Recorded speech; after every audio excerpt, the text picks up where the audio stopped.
Hi again, Hotel Pacifico guests. Welcome back. We have a big show for you today. Our guest, Premier Danielle Smith, is visiting us from across the Rockies. And later in Strategy Suite, we're going to unpack the conservative leadership events that have been happening in the last few days with our old friend Dimitri Pantazopoulos. So join us for an exciting show.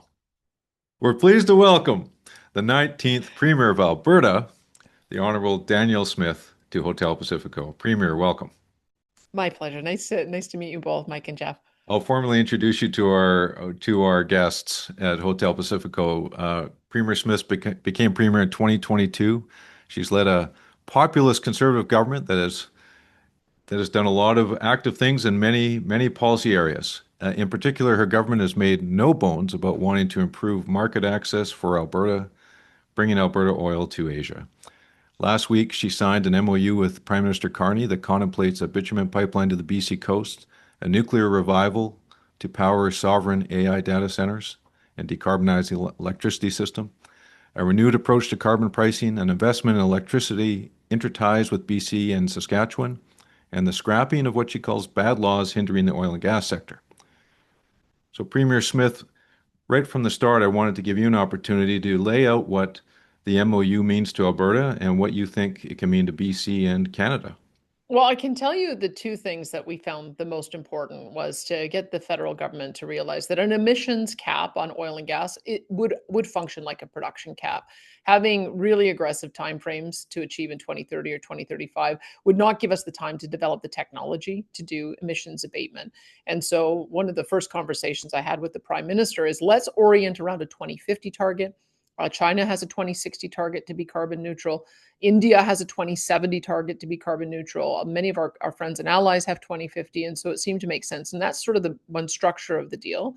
And so eliminating the emissions cap was important to us so that our producers can now develop their and enhance their production, as well as having a carve out for the clean electricity regs. I know British Columbia is reliant on hydroelectric power.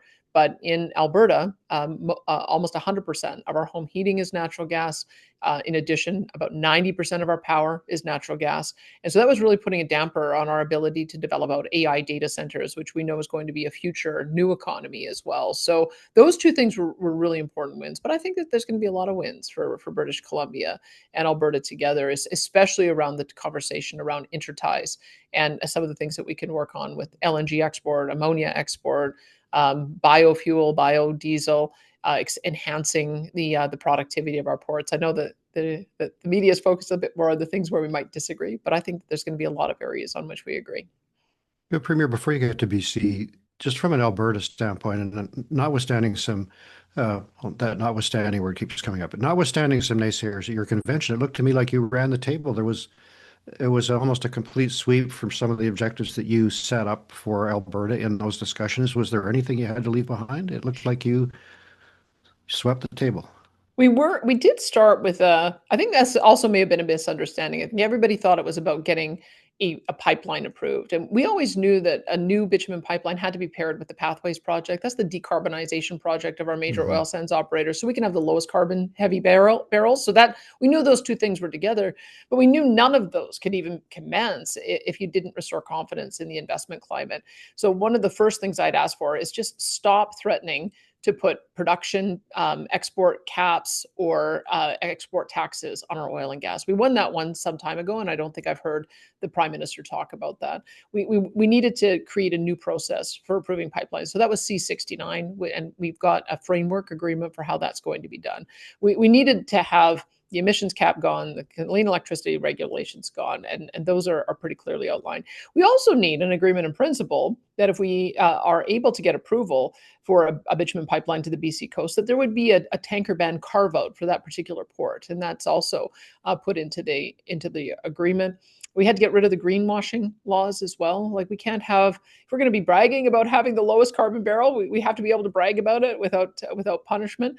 And so we ended up getting about, I think, 7 of the 9 things that I put on the table. The 2 that we still need to work on is the declaration of plastics as toxic, which I'd invite you to look around the room and see how much plastic you use. It's kind of an absurd way of declaring plastics just to give the federal government the authority to regulate in that area. So we're going to fight that one out in court. I think we're going to win. We won on the first round. And then the second was the net zero cars. And I think especially with the announcement in the US yesterday, I think that one is falling on its own weight, that trying to achieve a 20% electric vehicle purchase requirement by 2026 has just been revealed to be absurd and unachievable. Maybe over time, you could have more hybrids, you could have more electric cars, you might have natural gas vehicles, you might have hydrogen vehicles, but that's another one that we need a longer time horizon. They're not in the agreement, but we're still working on those ones too. But I felt pretty good about that. You have a tanker carve out for the South Coast. And we're still exploiting that opportunity with the huge TMX investment and that kind of thing. Is there not enough latitude in the expansion capacity of TMX to meet your needs for the foreseeable future? Do you have to have the North Coast as well as the South? We have to remember it's a pretty congested port in Vancouver. I know that Roberts Bank, I think, is what they're looking at for a potential expansion. And I'm grateful that Premier David Eby is supportive of maximizing the TMX pipeline. That is, of course, was not the conversation 5 years ago. You have to remember the conversation 5 years ago was limiting. Well. You might, both of you might have had a couple of premiers who raised some concerns about that. One of those pesky New Democrats was in your chair and fighting for Alberta very strongly. But anyway, on that front.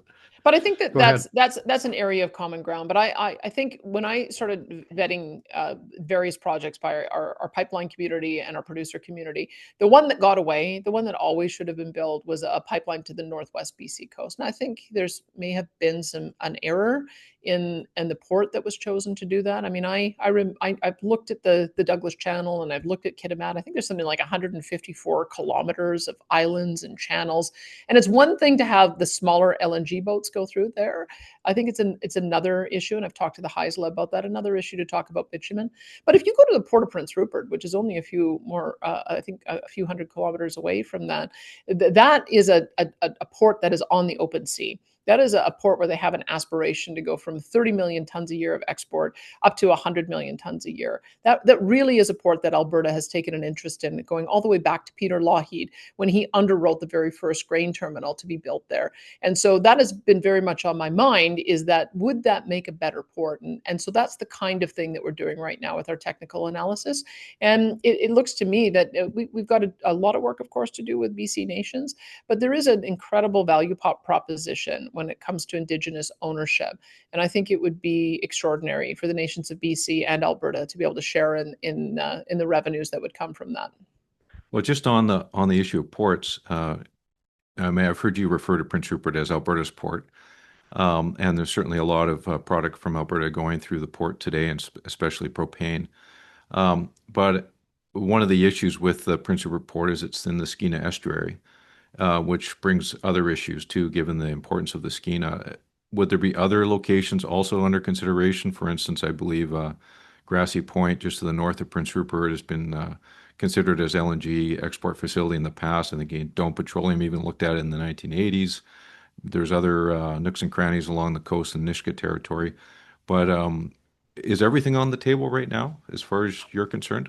My preference is one that would have the least amount of navigation through channels and islands. That would be my preference. And so I know when looking at the BC coast, there are a lot of areas that are on the coast that do have that characteristic. But what I liked about looking at Port of Prince Rupert, especially the land that is owned by the Port Authority itself, is it is a pretty clear shot to the open ocean. And so that's the conversation we're having. If there are other ports that would meet that kind of criteria, I'm sure our technical committee would have a look at it. But if you look at my history in talking about Northern Gateway, you'll because I was on radio for 6 years, I always said, why are they choosing Kitimat? That seems like there's a lot of pushback because of the channels, and why wouldn't they have gone a little bit further? The only thing I've been able to determine is that it might have at the time cost about $300 million more to go a little bit further. You know what? That's worth it, in my view, if you're going to address a lot of the environmental issues and a lot of the nation's issues. So that's why we're restarting the conversation, is that I think a lot of the technical work had been done to get it to a certain point, and maybe it's worth a fresh look if we can find the common ground to get it to Prince Rupert. Because I want to just put the numbers on the table, because if you look at the Trans Mountain Pipeline, which isn't even operating at full capacity yet. But the stories say that they have just paid $1.7 billion back to the federal government. So if you have so think about those numbers. If you have a million barrel a day pipeline, and it is generating $2 billion worth of toll revenue each year, and the nations own 20 or 30 or 40% of that, that is a long-term revenue stream that is going to be transformational to those nations when it comes to addressing their priorities. That's why we're doing the direct consultation with the nations. We now have the Alberta Indigenous Opportunities Corporation. We can underwrite up to $3 billion worth of loan guarantees for Indigenous ownership. We've done $750 million so far. BC has a similar type of approach. Ottawa has developed a $10 billion loan guarantee.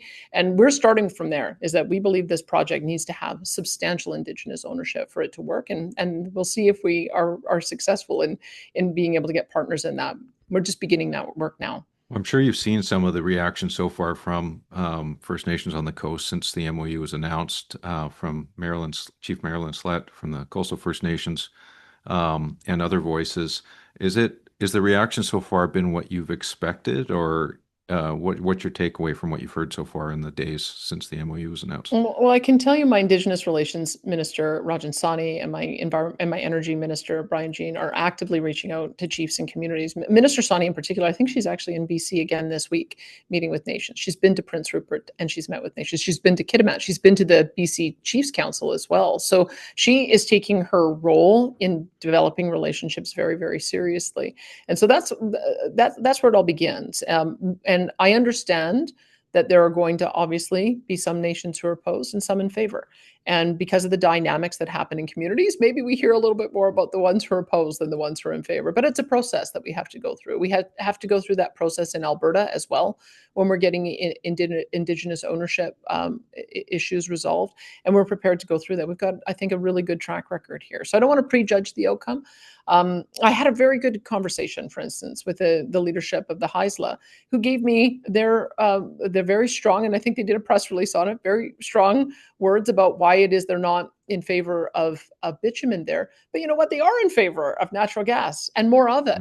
They do have a port that can also be an export port for a whole variety of different products. And maybe it would have been, maybe Nutrien should have given them a call and seen whether or not the potash export terminal could have been built out of Kitimat. So I'm going to take that to the Premier's table as well and say, let's not forget, it's not just Vancouver's port.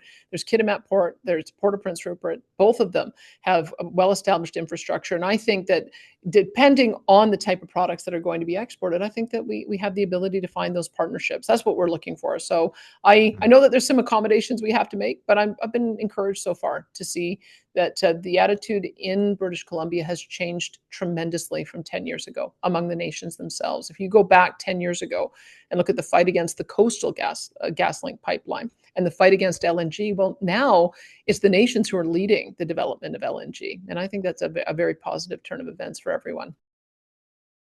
Yes, when you hear the word downtime, you probably think of relaxation. But in the world of technology and AI infrastructure, downtime means something different. It's when systems fail. When your Wi-Fi cuts out mid-meeting, when a website crashes, when your banking app won't load, that's downtime. Uptime is the opposite. It's when systems are working correctly. Critical AI workloads demand 100% uptime, and a single point of failure, like a broken power line, can bring down the entire system. Fortunately, presenting sponsor TELUS has a long history of engineering networks to maintain this critical connectivity. They've applied that expertise to their sovereign AI factory in Rimouski, Quebec, building in layers of redundancy, especially backup systems for power, cooling, and connectivity. Here's what that looks like. The facility uses flywheel energy storage to provide clean, uninterrupted power.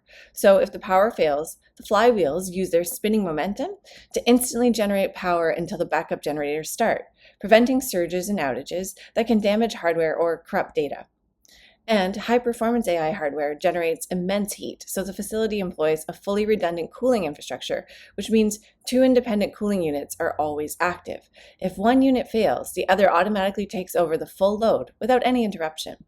And, of course, a reliable network connection to the AI factory is just as important as the factory itself. The AI factory has multiple separate physical fiber routes for data. If one cable is accidentally cut, customers' connection won't go down. So, while you enjoy your downtime, TELUS ensures their sovereign AI factory in Rimouski has none. Just reliable, continuous uptime for Canada's most critical AI workloads. Well, you mentioned Premier Eby before. Do you regret his reaction? Would you have handled the negotiations differently, seeing his reaction? And what do you forecast? How do you see it unfolding in the future? I understand, politics is always complex, and you know how it is. I mean, in conservative movements, we have conservative base and the NDP. There's sort of a progressive base, and then there's always the fight for that moderate voter. And so I think we come from different perspectives. I understand very much that Premier Eby has a very strong environmental base that traditionally votes for him, and that's one of the things he's trying to balance. And so I'm trying to find those areas of common ground with him, and I think we do have a lot. I really do. On this one, I think I have to do a little bit of the work.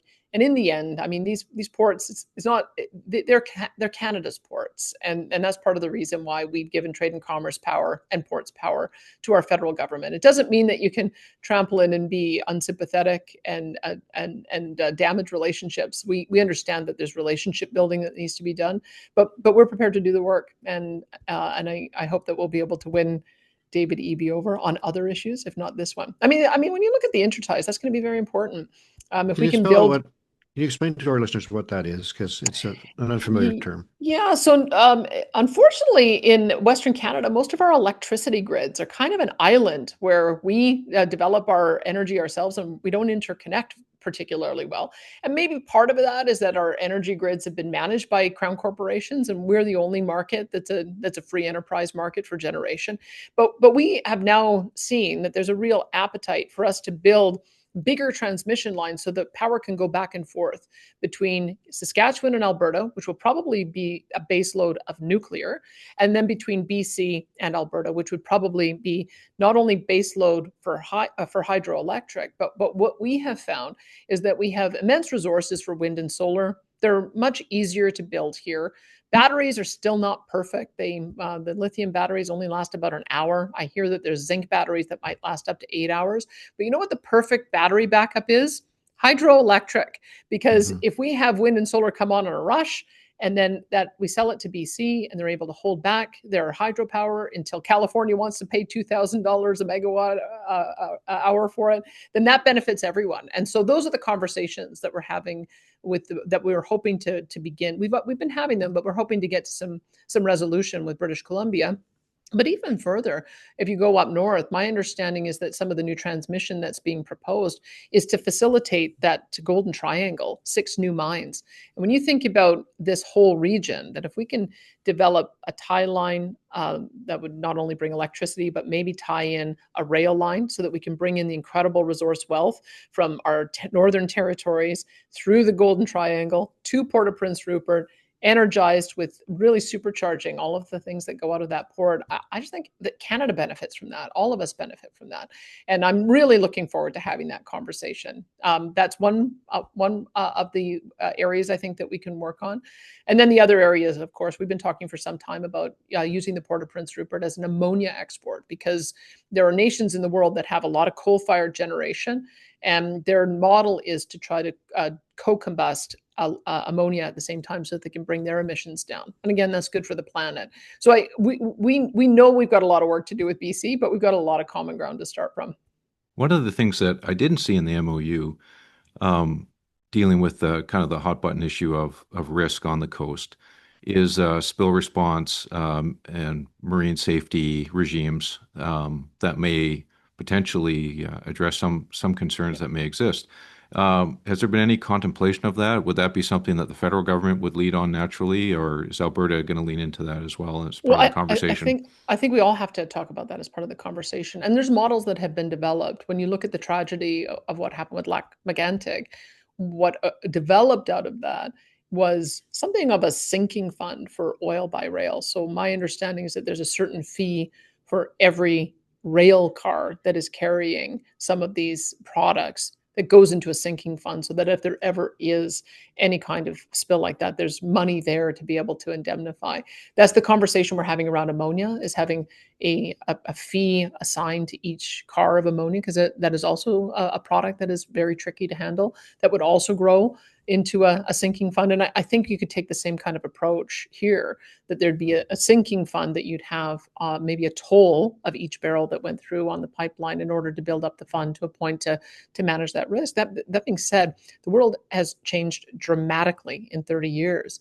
And we also have to properly assess risk. It's not the same as it was 30 years ago, because you've got the double hull, the double, what's the double hull tankers, double hull tankers. Thank you. And so you have Mm-hmm. you have the redundancy associated with that.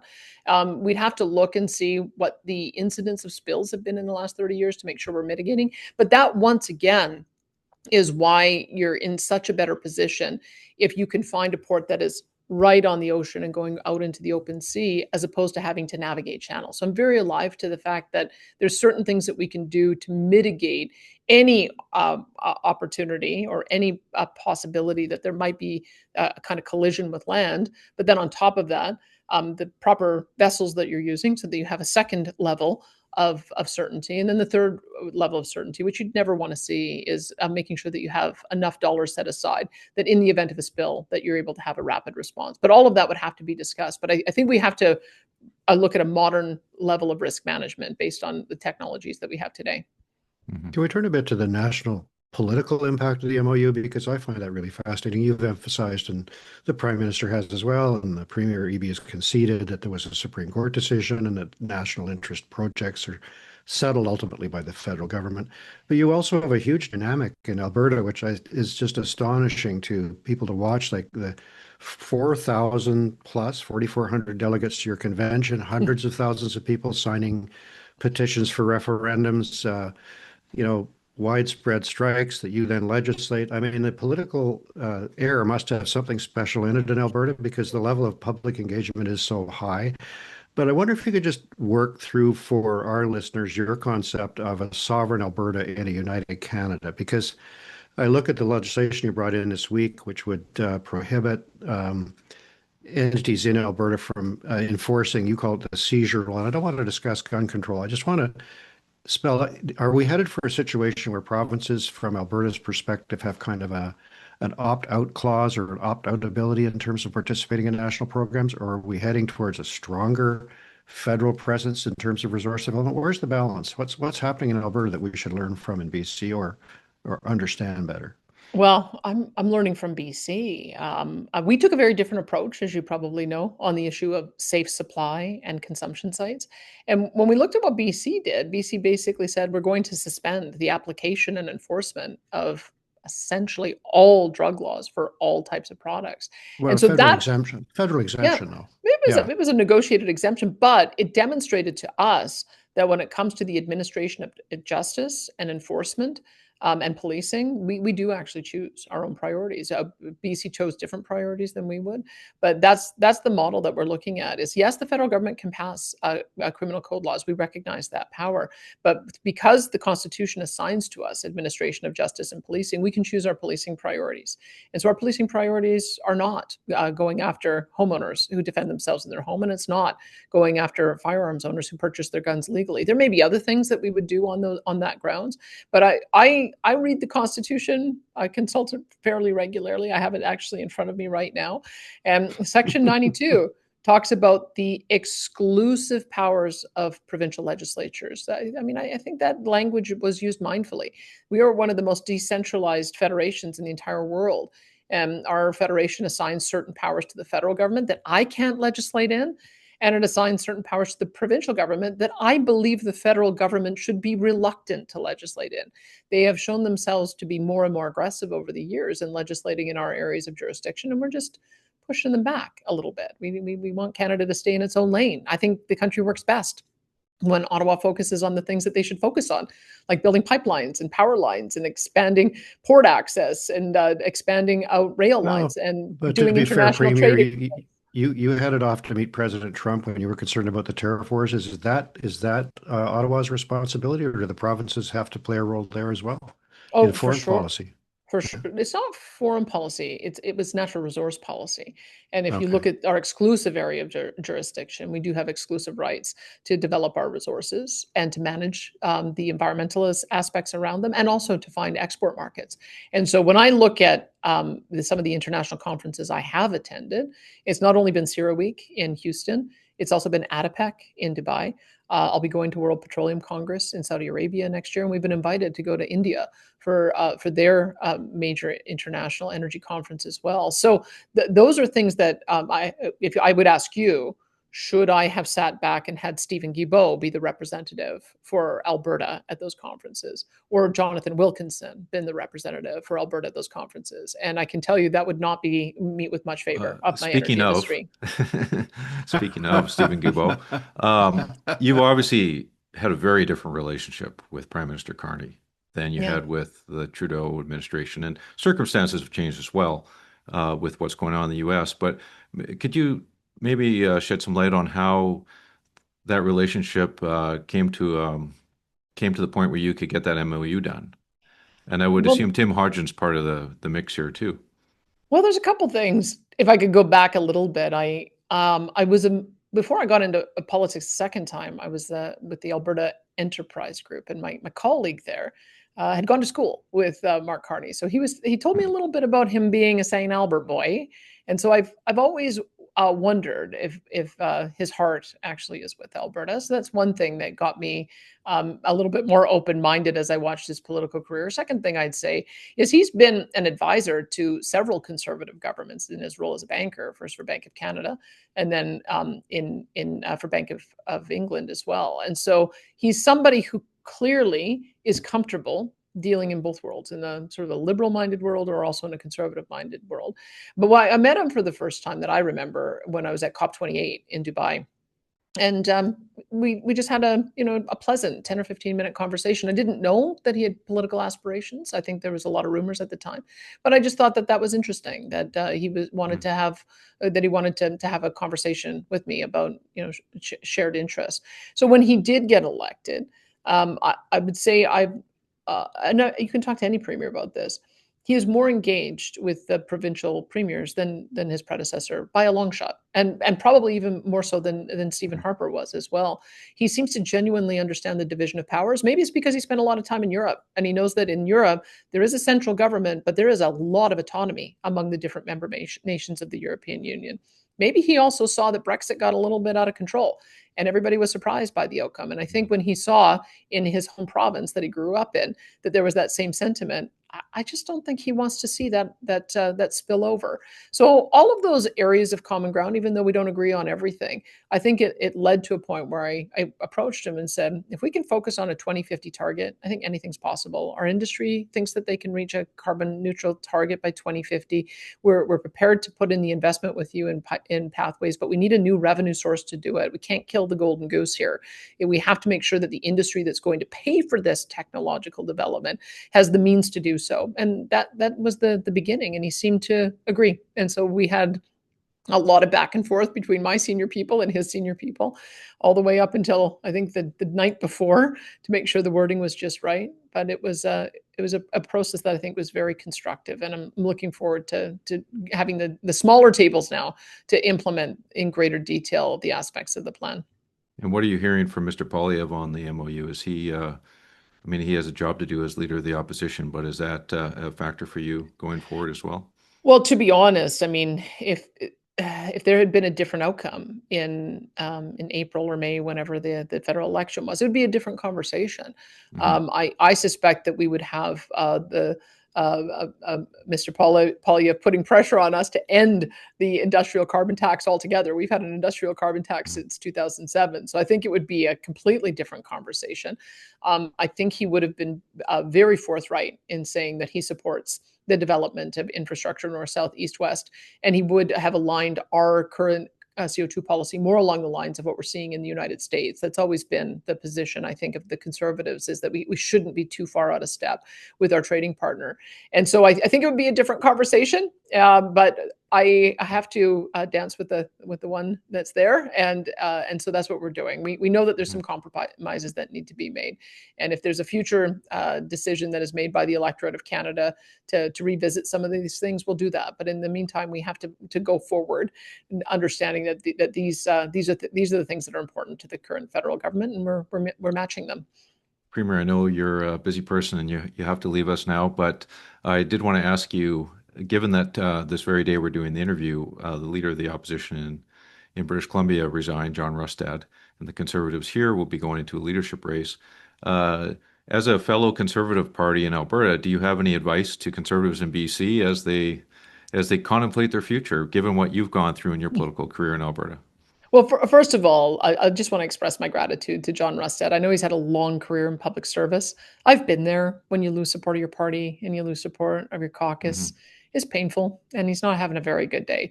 And I'm glad, upon reflection, that he made the right decision to step aside. You just can't continue as leader when you have that much dissension about your leadership. So I wish him well. I know that there's been a lot of former leaders from political parties who find great opportunity in Alberta, and so I'll reach out a hand of friendship to see if there's anything I can do to assist him in his next steps.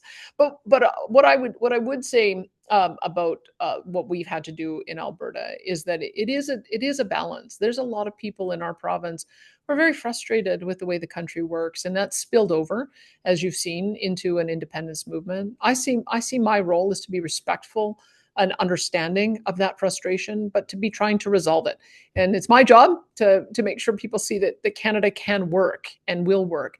And that's what I would hope that British Columbians would see as well, or the BC Conservative Party would see as well, is that I think they've got the same tensions in their movement. I think Saskatchewan has the same tensions in their movement. But I think the responsible leadership position is, let's chart a path to work on this together. Let's find a pathway where we can really all feel very proud about our provinces, but also feel very proud about being Canadian. Okay. Well, Premier, thank you for your time. We hope you'll come back and visit again in 2026, and good luck. You bet. Thank you. You've been hearing me talk a lot about bunkering, and you probably know it simply means fueling a ship. And for more than a century, that fuel has been heavy oil or diesel. But there's a better option. LNG, or liquefied natural gas, is natural gas cooled until it becomes a liquid. In this form, it's compact enough to fuel large ships. Earlier this year, British Columbia made history.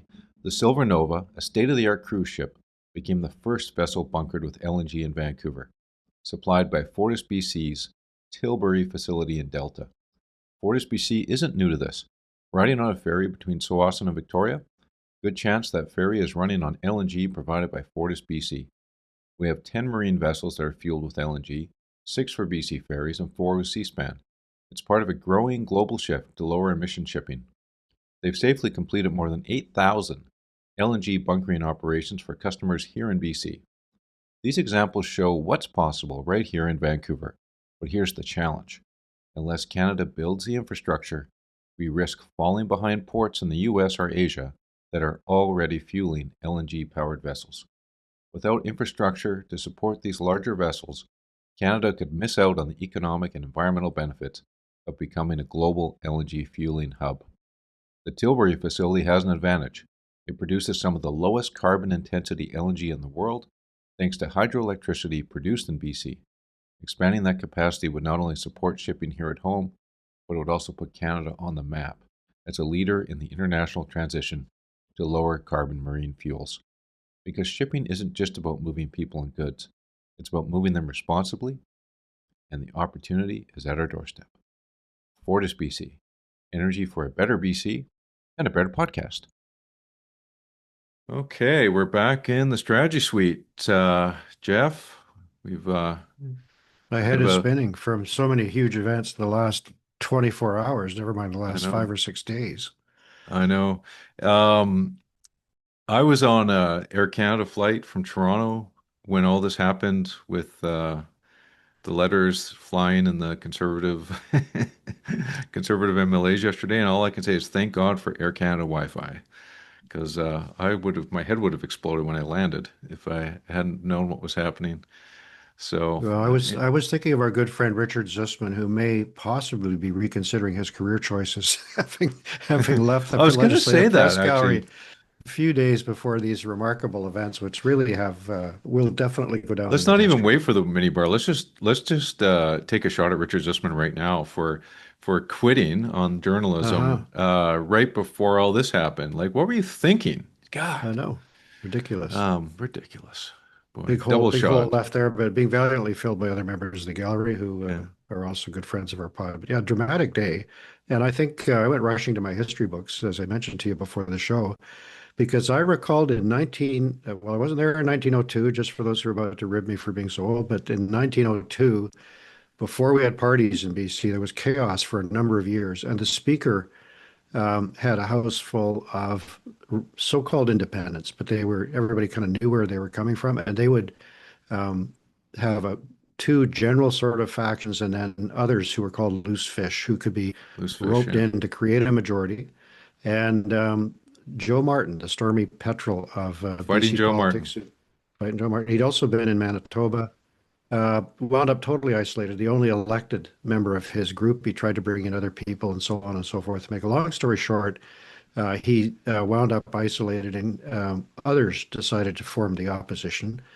And he came into the house one day to discover that uh, the the next leader of the opposition was already sitting in his chair, and so outraged, he protested that. Nothing. He was unsuccessful in dislodging him. When they got up to say the prayer, he slipped in and sat down in the chair right behind this guy. Fisticuffs ensued, and the legislature drew to a close. It was one of many chaotic periods, but I think that's the only other time where we had two putative leaders of the opposition at the same time. And later, it led to the formation of actual political parties that ran and resolved a lot 1903, of yeah. these issues. Yeah. Yeah. Anyway, Okay, well, thank you for that trivia note. Heritage Minute. Yeah. So we are joined here in the Strategy Suite today by our returning guest, Dimitri Pantazopoulos. Dimitri, hello.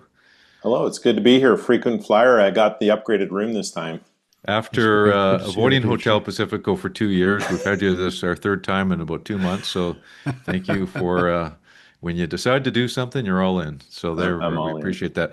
Now we're gonna just cover two things in the strategy suite today. We just had the Premier Smith on, so we're gonna just touch on the MOU stuff, but then we're gonna get into the conservative leadership stuff, which is probably what our listeners really want to hear about. But the MOU is important, and we haven't really spent enough time on that yet since it came down. It's a bit of a seismic event in terms of energy in Western Canada. Um, and it came down about a week ago today. We're recording this on Thursday. And there's been reaction in BC. There's been polling that's come out. Angus Reid was out with a poll that had 53% support in BC, 37% oppose, and basically all the Conservatives and some federal Liberals support it, and most of the NDPs oppose it. Um, and I think other pollsters would generally be in that ballpark. I don't know what you think, Dimitri, but what do we make of the reaction so far and where we think this is heading? Well, I think first of all, what's interesting about this, of course, I listened to the premier very carefully, and she's in a very interesting position where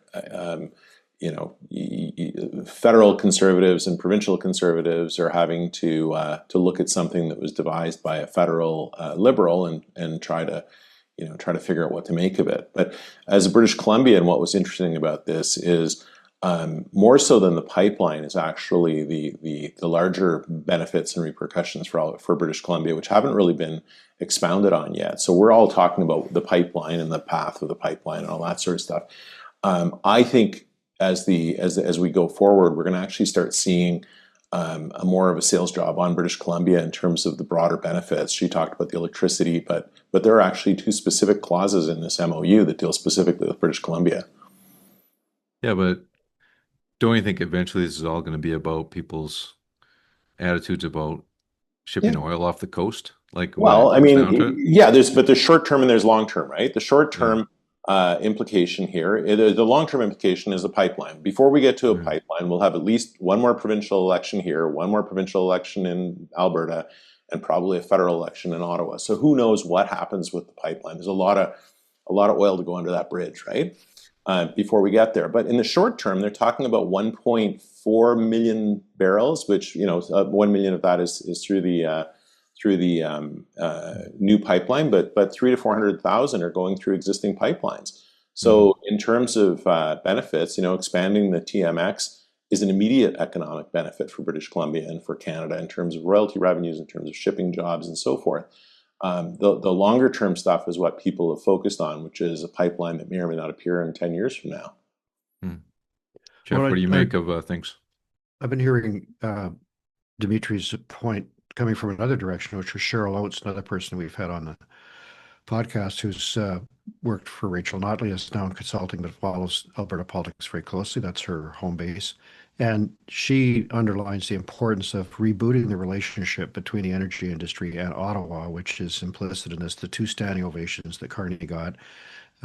What I think is interesting and troubling still is that BC was left out, and now people are looking around saying, okay, well, there's this advantage for British Columbia, and there's a different advantage over here. But the way that the thing started was so profoundly isolating and frankly insulting to BC that I think that the federal government's going to have its own internal problems in its caucus coming back from that. Interties, as I'm sure you'll remember, Mike, have been a perennial good idea that never happened in terms of sharing energy load across the Western Canadian energy grid, and opens up huge opportunities. It's just nobody ever really wanted to get it across the line. It came up between Horgan and Jason Kenney. It came up, I'm sure before that. So that would be great. But I think Carney does have some work to do with EB, who is trying to show some understanding and reflecting some of the comments from the other direction that we heard Premier Smith talk about. He was acknowledging she had a base, that she had political problems that she had to reckon with, and that Carney had the authority. So maybe there's a way for them to have a conversation about this. But I think if pipeline becomes the only question, it'll be hard on the future of the country and a number of things. Did EB deal himself out of that room by, months of saying this is a figment of people's imagination, this is an imaginary pipeline, there's nothing here to talk about? I mean, it seemed like they were wishing it to go away. And I wonder whether the feds said, you know what, we'll deal with these guys later. They're not going to be, productive at the table. But they didn't deal them out. That's the interest. Well, out of the discussions, though, out of the MOU discussions. Well, out of the MOU discussions, where specifically one of the points of the MOU is to collaborate with BC to ensure that British Columbians share substantial economic and financial benefits of the proposed pipeline. But they wrote that without BC being in the room. Pardon me? They wrote that without BC being in the room, though. I mean, sure, they spoke. I mean, I wish they said nice things like that about me. I don't know. Well, when we want to include you in the conversation, Dimitri, we invite you on the pod. We don't just sit here and talk about you. Well, no, you talked about me before, Mike. I listened. That is true. All right. Well, I think it's quite unclear how it's going to unfold from here and what the impact is for the NDP government here. If it appears now that, okay, we had our tantrum, now we're just going to have to go along with this as it lays out. It's not clear to me what the political impact will be in the NDP base to EB. Certainly before the NDP convention, he wasn't going to be saying, you know what, we're just going to have to live with it. There's going to be another pipeline. That wasn't going to happen. And that NDP base is not disconnected from a lot of NDP voters. So I think it'll be a while before we really understand how this plays out. And this will be the challenge, right? A lot of the things in this MOU, like MOUs, are great. We've been parts of them in the past, all of us, and they sometimes are written and then promptly forgotten about. There's a lot of things in here that a lot of people will agree with, but the question of the devil's in the details, and so far Carney's lost at least one cabinet minister over it, and there's been displeasure expressed by others. It's easier to conceive than deliver, a wise politician once told me. So there's a lot of things to be done, and he's going to have to actually ensure that he's got control of his own caucus and his own base, and potentially protect his flank on the left. So there's a lot. But I think, Carney potentially is reshaping the Liberal coalition, right? And right now the NDP are at historic lows federally, and you have to think they're going to come back to some degree, right? That it's not realistic for the Liberals to hold on to all of that vote on the left. I don't think that's sustainable. So for Carney to do things that are supported in the center right is actually may work out well for him, because he's winning 2-for-1 votes from the Conservatives in that case, right? One less for the Conservatives, one more for him.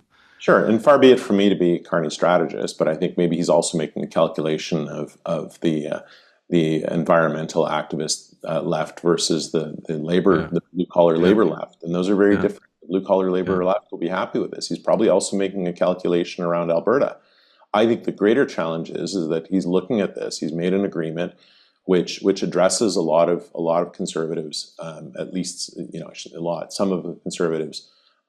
Concerns about what happens in Ottawa and what happens with the Liberal Party, but that doesn't fit in the DNA of his own party. And so he wants to change it, but he's dealing with the caucus that he had, right? He's dealing with got Guilbeault in there, he's got Wilkinson in there still, But he's the boss. I mean, but he as we saw in BC, and we're going to get into, you're the boss until you're not the boss anymore. Yeah, but come on, Carney's in a pretty strong position, and look, they all know too that if they walk the plank, that they won't have a nomination next time.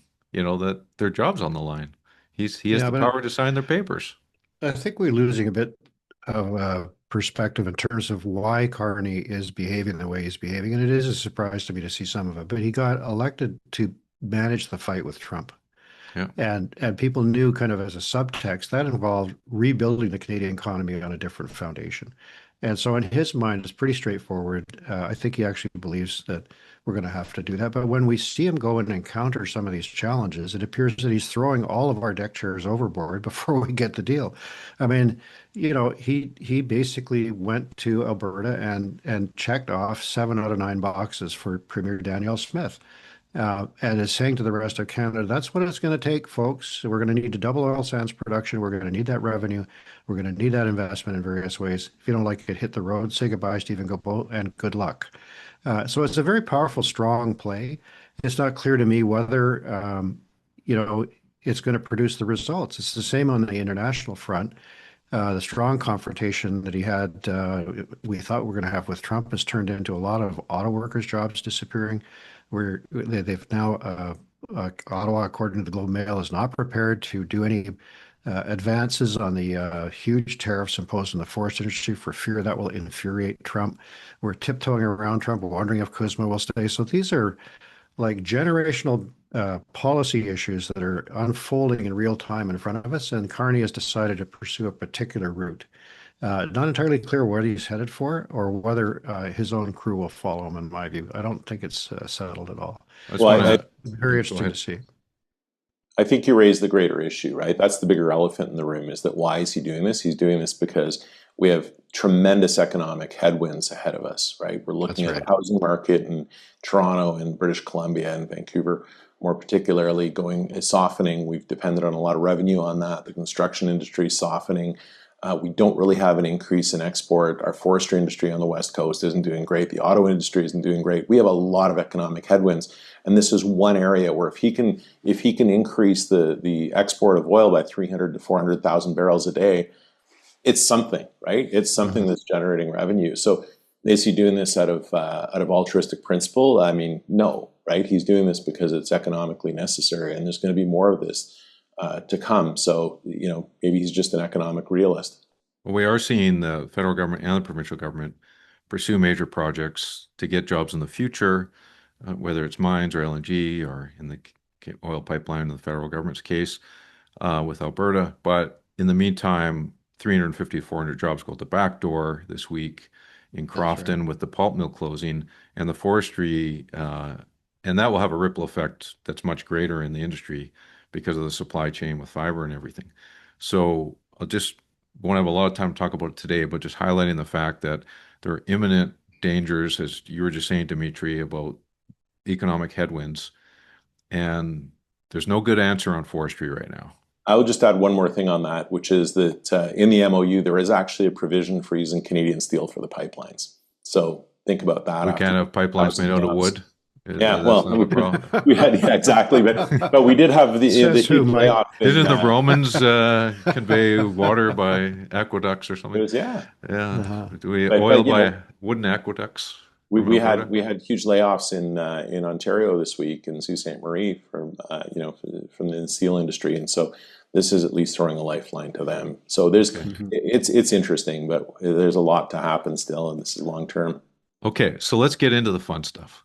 BC Conservative leadership. Now, for those who listen to this, pulling this episode out of a time capsule, I'll just do a quick recap.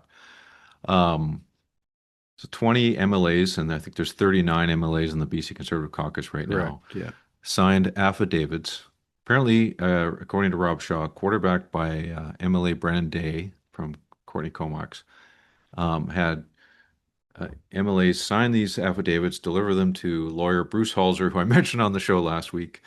And Bruce, a noted elections lawyer and conservative, bundled them together. Fun fact, Aisha Esty now is also at that law firm in Victoria. It's a real hotbed of conservative activism. And why didn't they do this in a caucus meeting? Now, one person I was in touch with this morning says because they couldn't get it done at a caucus meeting because there weren't caucus meetings to do it at. I don't know what the real story is, which is why they just wanted to get these names, notarized and have a piece of evidence to go to the Speaker's office and try to get determination that John Rustad would no longer be the leader of the opposition. So that was hotly contested yesterday. In the meantime, the party executive came out. The second blow, though, was the letter from the party itself. Well, the party executive said he was professionally incapacitated under section such and such, and they removed him as leader, which obviously was subject to probably court challenge. But the collective weight of all this has finally collapsed the Rustad leadership, and this morning he, as the date of this recording this morning, he resigned. I'll also note as an extra fact that Pierre Poilievre's director of communications tweeted out just prior to Rustad resigning that I'm not sure if she was speaking on behalf of the office or not, but suggesting that Trevor Halford should be supported as interim leader and John Rustad should resign, his sin being that he conspired with the federal Liberals. So lots of interesting nuances. Dimitri, what do we make of this? Beats me. I'm in Alberta. Look, I first of all, I think I have to say, we got to give props to John Rustad for what he's done, and it's unfortunate in the way he departed. But here's a man who he's a longtime politician who's accomplished a lot, including building the BC Conservatives from basically nothing into a party that was a couple of seats short of government. He brought together people from the BC United. He brought in new people who were more traditional conservatives, and he brought in some other people from the outside who were novices to politics, and managed to get all these people in the same room and working together to some extent. Ultimately, he wasn't able to keep it together, and that was, I think, the greater challenge. But I mean, the first challenge in and of itself is almost an impossible task, and should be congratulated for that and not forgotten in his legacy. Now, more recently, I think the caucus themselves have been concerned for a long time. They've been trying to give opportunities. Mr. Rustad felt like he was forever saddled by internal dissent and other activities that didn't allow him to actually demonstrate his ability and so forth. I think the caucus wanted to give him a chance, despite the fact that they may not have been as supportive as they thought they would be. But at the end of the day, I think they kind of let the clock run out at the end. So the fact that they didn't have time and they had to do it by letter is because they didn't do it sooner. So maybe their immense generosity was ultimately the product of this. But I think the challenge is who could possibly run to lead this. I was surprised that Trevor Halford was the pick for interim leader by somebody.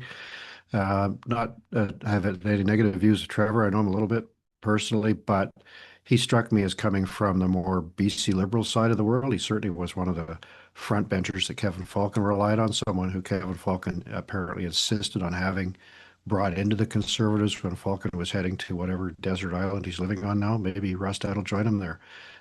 You know, I I don't know much about the BC Conservatives. I don't see Trevor Halford having an easy time of pulling that caucus together if he were to become the leadership candidate. You know, the candidate in their nomination race. But I don't know who else that I could think be. he Maybe. stated he's not going to run. It's actually in the party constitution that he can't run as interim leader. Okay, well that's interesting. But what about an Aaron Gunn deciding now to come back to provincial politics, which was his first choice? Would he be able to pull it together? And my hunch is that he might have a better chance than some of the other people who are currently on the caucus because he's got a lot of political experience and a big following in social media. Well, He wasn't I've got a whole acceptable. list here, Jeff. Should we go through Okay, the you whole do your list? list. Sorry. Okay, You know, that's I think okay. it's very.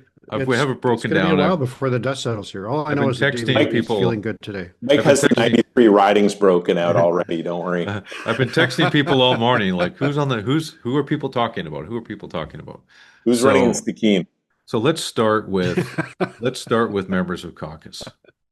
There's a lot. Well, first of all, let's start with, okay, there's going to be a ton of names mentioned right now on this podcast, but there's going to be a ton of names mentioned everywhere where people talk about this stuff in BC, and there's going to be a lot of names put on the whiteboard, and within days, it's going to get narrowed, and by next week, who knows, we might only have 3 candidates who are going to run. But this is the nature of these things. There's lots of talk at the beginning. Talk is cheap, and then only the serious people are going to run. And then even the serious people may not run if they can't get the supporters and the money together. But right now, we'll just cast a wide net. So one person who's talked about a lot in caucus is Peter Millibar, who's a finance critic, former BC Liberal MLA, former Mayor Kamloops. I think well regarded in the House for his work as he's been a House leader. He's been a key critic. He's never had a chance to serve in government because he came in He came in 2017, so went straight to opposition. But he's someone who's mentioned. What about other members of caucus, Dimitri? Well, a lot of people talk about Harman Bangu as a possibility in that group. He's a novice, but comes from the comes from the Aaron Gunn tree of the original gangsters of BC Conservative Party. Yeah. But it starts to get pretty narrow after that, right? It's hard to talk about Gavin Dew. Although I think Gavin has even been telling people that he's not interested, so he's been dampening those flames. Yeah. Other names I've heard are, lesser known ones like Ward Stamer from Kamloops, Brian Tepper from Surrey, Bruce Banman was mentioned to me. So again, a lot of the times that you hear these names that maybe that person, I didn't realize, who is this person? Sometimes people will run because they want to be in the conversation, right? They want to leverage the leadership to build their own profile. And sometimes this is just nonsense. So we'll see if anybody else from caucus, maybe there's somebody from the social conservative side that wants to make a point. Well, before we even, it's maybe getting ahead of ourselves a little bit, because I think before anyone considers running, they're going to have to actually see what the rules look like, right? This is a party that says, in the constitution of the party, it says that the leadership race has to be a minimum of 6 months. Now, it can be changed by the party executive, but it can be shortened. But is somebody able to run a 6-month campaign? Well, what's the entry way too long. Gonna look? Yeah. Totally. What's the entry fee going to look like? Who's got a base of support? This is not a group I don't want to be uncharitable, but there's not a group that's exactly known for their great fundraising abilities either, right? So you've got to be able to raise enough money to pay the entry fee and whatever other stuff there is, and then actually run a campaign. And what's the membership cutoff? And well, the membership cutoff, this is interesting. The membership cutoff is 21 days before the ballots are issued. And the ballots are issued 21 days before the convention, before the leadership convention. So assumably you have 6 weeks from the day that the leadership, the new leader is named. Going backwards. The cutoff for memberships. I don't know what people are going to do for 6 weeks. So if they have if the convention's called 3 months from now, they have 6 weeks to sell members, and then a 6-week period after the cutoff to the convention. Is that what you're saying? Yes. Okay. Yes. Unless they can find a way to shorten that, and it doesn't appear to be the case in the Constitution. So in the 2011 leadership of the BC Liberal Party, the membership exploded between December and in January 31st from about 15,000 to 100,000. And will we see that type of explosion this time? It's hard to say. Probably not. We were in government at the time, so the winner became premier. It was a bit more at stake, but there's a lot at stake here. And I would assume, I think when Adrian ran against Farnworth and Horgan around that same time, Geoff, I'm sure there was a big membership boost in the NDP too. This is what happens in these leadership conventions. Yeah, that's People. right. So the rules matter, but let's keep going through the list here. There's former MLAs. One who's been mentioned to me a lot is Ian Black, who served from about 2005 to 2011 in Port Moody, and then went on to be the head of the Board of Trade. And he's in private business now, in technology and other things. So, and he ran federally for the Conservatives in the last election and just fell short by a point or two.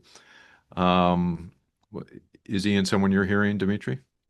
Yeah, certainly that's one of the names that comes up, and the balance for Ian is he's got executive experience in terms of having been in government, but he's also been out of it for the last 14 years. So a lot of new people Out of an elected politics, yeah. Yes, except for running in the last federal yeah, election. federally, Yeah. yes.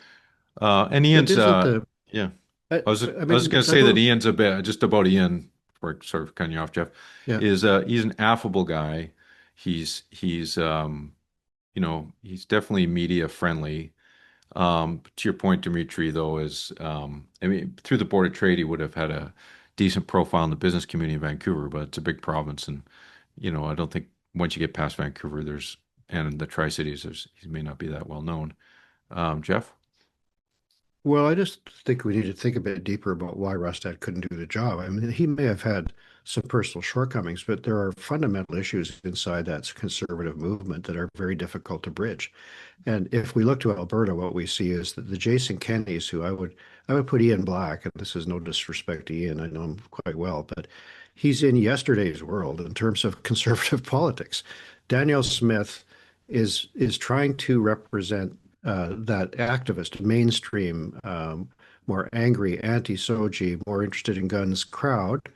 And it's the centrists who have to shut up and just stay quiet while she manages that. It's not the way it used to be, where Kenny tried to be more mainstream and manage down the people he called them the lunatics who were going to run the asylum. The shoe's on the other foot. So Rustad couldn't manage that. He got rid of Dallas Brody, and I don't think she's coming back. She's got her 2 seats, and that'll be that. We'll see what happens over there. But can he bring back an Eleanor Sturkle? I don't know. I think that we're more likely to see success come from a completely unexpected corridor where someone can credibly appeal to those more dynamic, I don't want to say disparaging terms about them, but that more dynamic part that you see Danielle Smith reckoning with. 4,400 people at her annual general meeting. It's the political event of the year. That kind of energy is more likely to win. But Geoff, there's barely 4,400 members in the BC Conservative Party today. Well, that's what I mean. Somebody's going to come in with all those signups. Well, look, yeah, but exactly who though? Like, it doesn't. Well, it's not necessarily fire-breathing Polyevian conservatives who are going to join the party. Well, it might be South Asian community and other large groups of exactly. membership. That's why I think I agree with Dimitri. Herman Bangu provides a sort of profile that I see as yeah, I think I didn't critique Harman the way that I critiqued Ian, because Harman, zero political experience, right? Zero executive experience. I actually think the bigger issue for this in this leadership race is, number one, who can actually control the caucus, because that is actually a short-term issue. You're going to have to deal with that on day one. Number two, who can actually grow the party base? Because as much as we've done polling that shows the Conservatives doing well, that's well at the ballot box on election day. We actually need a bigger machine with more volunteers, more members, more fundraising, all of that sort of stuff. Who's going to be able to dynamically create and broaden the tent of people who are involved in the party? And I'm actually, I set my own personal political beliefs aside on this, but you have to figure out what it is. Like, when you're selling something, you have to figure out who you're trying to attract, what's your target audience, and then actually capitalize on them. And the question of whether or not, and Mike has more names for the list, but whether or not each of these people will actually be able to create a party in their image and have the members actually, the MLAs actually follow.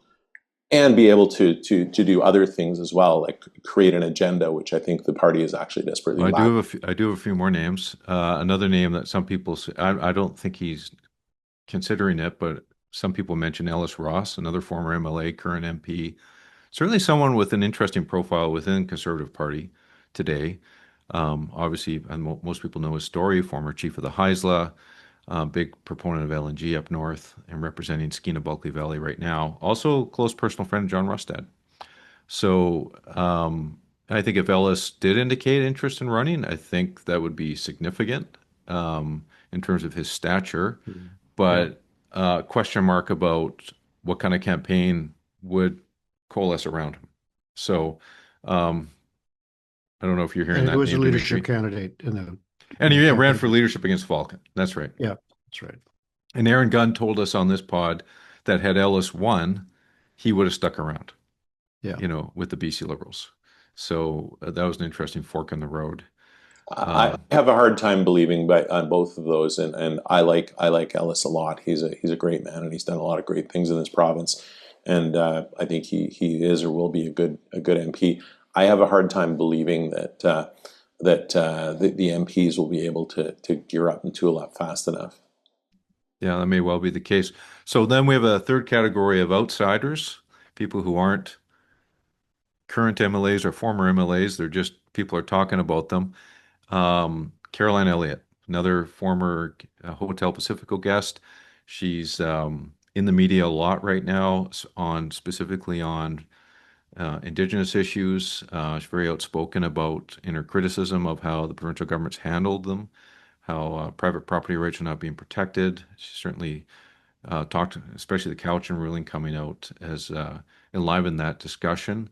She is, has close ties with people like former Premier Gordon Campbell and former leader Kevin Falcon. So she has a network. She's well regarded. She's young. She's PhD. So people are talking about her. It's uncertain whether she would actually run. Yes. So, You encapsulated it you well. agree with my summary? Okay, thank you very much. Caroline declined to run in the last She did, provincial yeah. election, and because of life decisions, She cut the deal. She cut the deal with the Conservatives. She helped negotiate it, right? Yeah, and Between BC you know, United and the Conservatives. yeah. So she's she is at a stage at that point. She was still, I think, defending her thesis, if I remember correctly, and she has young kids and so forth. And I think she felt perhaps, and I won't speak for her, but I think perhaps that it didn't fit her life at that moment. Maybe right now it fits it better. I think she would have been a much more formidable candidate had she been in caucus. But she certainly is. She certainly is intelligent, and she'll have a lot of interesting things to say, and she could fire up a few debates. One candidate who would bring a network to a leadership convention is Chris Gardner, who's the CEO of the ICBA, Independent Contractors and Builders Association, who have always been very pitted against the NDP on labor issues. Chris is on the business side of things, is well known in the business community, and he did serve for a time as principal secretary to Christy Clark, and has been involved in center-right politics for a long time. Not a public figure necessarily, and never been elected. So, but I think if Chris came to the table as a leadership candidate, he potentially packs a heavy punch. Yeah. Well, Mike, you and I were both principal secretary we held that seat for a little while Yeah. too. So I guess you and I should be on this list. That's true. Yeah, we I should say have that. you. Yeah. But Well, you can be on my list and I'll be on your list. Okay, Guys, perfect. Take it offline, you guys. Look, I think Chris is a great guy, and he'll be if he decides to do it, he'll be a formidable candidate. No elective experience, no public profile, but he'll have a strong campaign, and he's got a built-in support network in the construction community that he's through the ICBA that he's helped build. The question is, again, we have to come back. And is that the end of your list? I think there may be a couple. I got a couple more. Okay, go ahead. Well, and I'll bundle them all together. Some people are talking about some former Conservative MPs, Carrie Lynn Finley and Tracy Gray, and finally unsuccessful BC Conservative candidate Yuri Fulmer are the names that round out the list. I don't know if anything strikes you on those, Dimitri. Yuri Fulmer, very much an outsider with a bit of a business profile, and I think he's actually been working to try to, for some time now, to try to get a leadership campaign together. Completely untested. Carrie Lynn Finley, two-time MP. She won 2 times, lost 2 times in 2 different ridings. Her husband is a current MLA. We remember that. What kind of organization she'll put together? Again, it's a complete unknown. And Tracy Gray, family is involved in ground level politics and so forth, but has no profile. And as I would say, I don't think Tracy, Tracy Gray has the profile or the wherewithal to do it. And keep in mind, I believe her husband was involved in the effort to try to get people against John Rustad in Kelowna. I may be wrong on that, so don't quote me. And speaking of husbands, Brent Chapman, the MLA for South Surrey, is married to Carrie Lynn Finley. I said that. Oh, did you? Okay. I did. I didn't say his name, but yes. Okay. So my question is now to Geoff.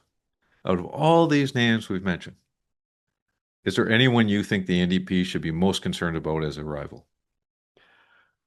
Well, no, I'm not going to pick a name out of that list. I think the NDP should be very careful and worried if some new credible name, maybe it's a mayor, maybe it's someone who's been senior on council for a long time, or has some other reason to have high public profile, perhaps a police chief or somebody like that, arises who apparently can incorporate a lot of the energy we see in the, I don't want to call them social conservatives. I think it's a different thing, but Dimitri would know more about that than me.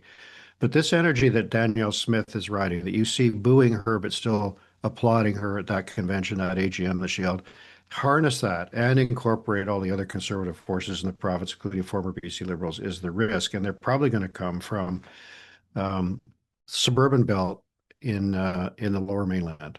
And that's why I jump partly because I know I'm on a Harman Bangu. If there's somebody who does have the chops, and I'm not saying Harman doesn't, but we just don't know, as Dimitri says, to start to harness that kind of thing, that could be very problematic for the NDP, because that's the path to victory lies through those ridings. And so far, the conservative side of the room has not been able to find someone who can do that. And, Kevin Falcon was the sort of old BC Liberal attempt to do that, and he's completely disappeared. So, I think it's so much to look back, not so long ago, where Kevin Falcon was throwing people out of the caucus because they weren't on board on carbon tax. They weren't really particularly solid on being in favor of supporting transgendered kids.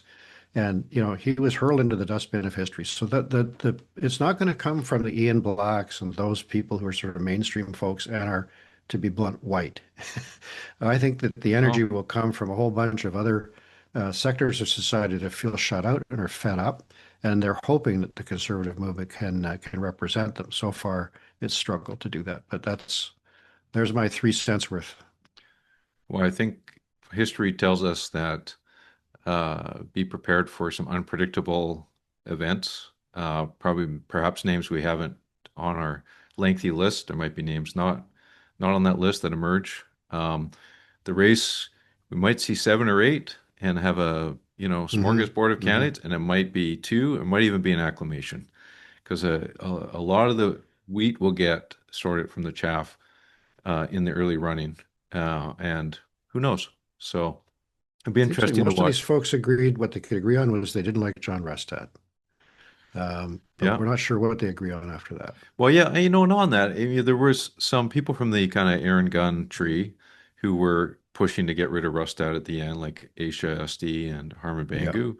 Yeah. But there are also some of the moderates too that came from the BC Liberal side. And when I think about the firing of the staff member who spoke out recently, and that really upset people on the right, I'm thinking that coalition that came out against Rustad, they actually have separate views on an issue like that.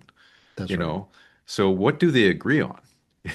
What does the Conservatives, what are they going to decide to agree on and then not talk about if they disagree on? I mean, that's really the question. That's exactly why, I disagree with you, Geoff, on your analysis on this. I think, the person who's going to win this is a two-party province, right? Like, we've got the Greens, we've got the ones, maybe they set each other off. Alberta is more of a one-party province. So they've got the ability and the luxury of being able to have those, folks with various views in the caucus. What we need in British Columbia is, yes, you need some defined views, and you need to differentiate yourself from the NDP. But I think what people, going back to the first part of our conversation, what are people really looking at right now? They're anxious. They're anxious about the direction of the economy of this province. They're anxious about the finances of their province. They're anxious about the healthcare situation in the province. They're anxious about the safety in the streets and the drugs in the streets. These aren't narrow kind of like, we're really mad and we're going to pick a position. These are very broad positions with 50% plus support. And somebody who's going to be able to harness that, I would say it's got to be somebody who can actually manage the caucus and unify them. That's actually going to be very important. Somebody who's going to be able to organize the party and get things in shape and build a fundraising machine and a campaign machine. And somebody who's actually going to be able to, when people come to him or her and say, this person's going to be a premier on day one, is going to be able to walk in, take over from David Eby. Because if we're electing for someone, 2 or 3 elections down the road, then we may as well pack it in. And I think that's the challenge. There's room for people to push the envelope, but I think there's actually a need for somebody who's going to get that 50% of the population on side. Okay. Well, all good comments, Dimitri. But before you go, I want to ask you one other question. And we talked about Carolyn Elliott, and we see Dallas Brody. And so I'm talking about Indigenous rights and title, property rights, and that whole question of reconciliation. Is it going to be a vote determining question in the upcoming BC election whenever that happens, or not? Because I think it's a disturbing and worrisome debate that's unfolding right now, and I'm not sure how it will dominate politics going down the road. Curious on your thoughts. I don't want to go too far down this because it's very easy to say the wrong thing on this, but I would just say this. I think the broad public is understanding and compassionate about things, but also figures there's also somewhere where the line needs to be drawn. And I think Richmond was the example of that, where they're going, what? This just failed to make sense. It stopped making sense at some point. There were past wrongs, and we understand that, but we also have to square that against reality. So you have to strike a balance in this. Mm-hmm. Okay. We better head to the minibar. Dimitri, would you like to raise a? I'm guessing you're going to raise a glass to John Rustad. I will raise a glass to John Rustad. As I stated before, I think John has a long history of holding many portfolios in government. Has done a good job of it. Was an extremely good tactician. I've actually, my first conversation with him was back in May of last year. I mean, first conversation in terms of his leadership as BC Conservative leader. And I had coffee with him, and I said, the first thing I said to him was, John, I really underestimated you. I didn't think you could do this. And he laughed and he said, I like being underestimated. And he's proven himself. The fact that he got this far with this much caucus dissension, and he held on so long and so hard, that's really a testament to somebody with a lot of grit. And he should be remembered for that, irrespective of how it ended. Geoff? I'll raise a glass to Don Davies. Interim leader of the federal NDP. It wasn't my plan coming in this morning, but because he did a speech to the National Press Gallery that has now been taped and circulated all over the internet because it's very, very funny. So I commend it to people to track down. I'll just use one joke, which was the very first one, but it goes on for about 7 minutes. He said, I'm Don Davies, interim leader of the NDP, and my pronouns are broke and irrelevant. And he continued to get he even got a very short standing ovation from Pierre Poilievre for his cracks at the CBC. So everybody in the room had a good time, and Don did an absolutely sterling job of delivering that. So here's a glass to Don Davies, and I'm sure he's looking forward to putting down his leadership duties sometime in the new year when the NDP finally finds somebody else. But good job. He and Trevor Halford can hang out as interim leaders and share. It's a support group. Yeah. Share some. You're raising your glass to Trevor, Mike? No, I'm not raising my glass to Trevor. Forget it. He's beating me in the football pool, so I'm not raising any glasses to him. I am raising a scarf, though. A scarf to the Whitecaps Oh, This yeah, is yeah. my soccer scarf. The Vancouver Whitecaps this weekend. We're recording this on Thursday. On Saturday, they're in the soccer championship for MLS, playing the hated Messi in Miami. It's a Cinderella story for the Whitecaps this year. They've had a fantastic year. Um, Great new coach, great players, character players, and the addition of Thomas Mueller has made a huge difference. So I'm extending raising a glass, extending my best wishes to the Whitecaps. Hopefully, they can carry home the first championship in major professional soccer since 1979 for Vancouver. So, Here, here. congratulations to the owner, Greg Kerfoot, as well, for making sure soccer fans in Vancouver have had this great opportunity this year. Maybe Messi will stay home again. Maybe. Vancouver's the underdogs, but it's at 11:30 in the morning on Saturday, folks. Don't miss it. Thanks to Premier Danielle Smith for joining us today in Hotel Pacifico, and thank you, Dimitri, for Yes, thanks, visiting Dimitri. again. Good to see you again. And thanks to our sponsors for allowing us to bring this episode to you for free. See you next week. BC, you can never leave.